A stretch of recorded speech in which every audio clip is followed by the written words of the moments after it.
നമുക്ക് ചുറ്റുമുള്ള കാര്യങ്ങളിൽ നമുക്ക് സന്തോഷം തരുന്ന മേഖലകൾ ഏതാണെന്ന് തിരിച്ചറിഞ്ഞ് ആ കാര്യത്തിന് വേണ്ടി കൂടുതൽ സമയവും പരിശ്രമവും അർപ്പിക്കുന്നവരാണ് നമ്മൾ ഓരോരുത്തരും.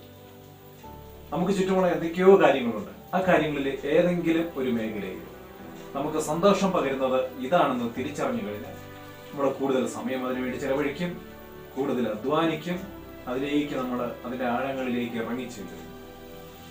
എന്നാൽ അങ്ങനെ ഇറങ്ങിച്ചെല്ലുമ്പോൾ ആ വഴികളിൽ അപകടങ്ങൾ പതിയിരിക്കുന്നു എന്ന് തിരിച്ചറിഞ്ഞു കഴിഞ്ഞാൽ ആ വഴിയിൽ നിന്ന് മാറി നടക്കേണ്ടതും നമ്മളുടെ ഓരോരുത്തരുടെയും ഉത്തരവാദിത്വവും കർത്തവ്യവുമാണ്. അത്തരത്തിൽ ഒരു സന്തോഷം തരുന്ന മേഖലയാണെന്ന് നമ്മൾ മനസ്സിൽ ധരിച്ചു വച്ചിരിക്കുകയും അപകടങ്ങൾ പതിയിരിക്കുകയും ചെയ്യുന്ന ഒരു മേഖലയാണ് മയക്കുമരുന്നിന്റെ അല്ലെങ്കിൽ ഡ്രഗ്സിന്റെ വഴികൾ.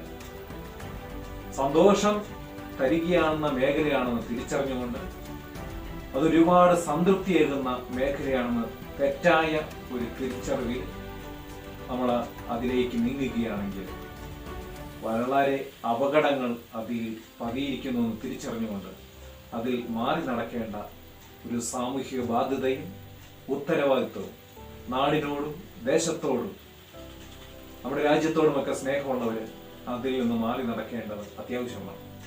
മയക്കമരുന്നിന്റെ വഴികളെ പിന്തുടരാതെ അതിൽ നിന്ന് മാറി നടന്നത് നമ്മുടെ ഓരോരുത്തരുടെയും സ്വന്തം ഉയർച്ചയെ മാനിച്ചുകൊണ്ട് പ്രിയപ്പെട്ട വിദ്യാർത്ഥികളും യുവജനങ്ങളും എല്ലാം കരുതിയിരുന്നുകൊണ്ട് മയക്കമരുന്നിന് അടിമപ്പെടുന്ന എല്ലാ വഴികളിൽ നിന്നും മാറി സഞ്ചരിക്കണമേ എന്ന് നമ്മൾ ഓരോരുത്തരും മനസ്സിൽ ഏറ്റുവാങ്ങേണ്ട ഒരു കാര്യമാണ്. നമുക്ക് എല്ലാവർക്കും ഏറ്റുപറയേണ്ട ഒരു കാര്യം, സേ നോ ടു ഡ്രഗ്സ്.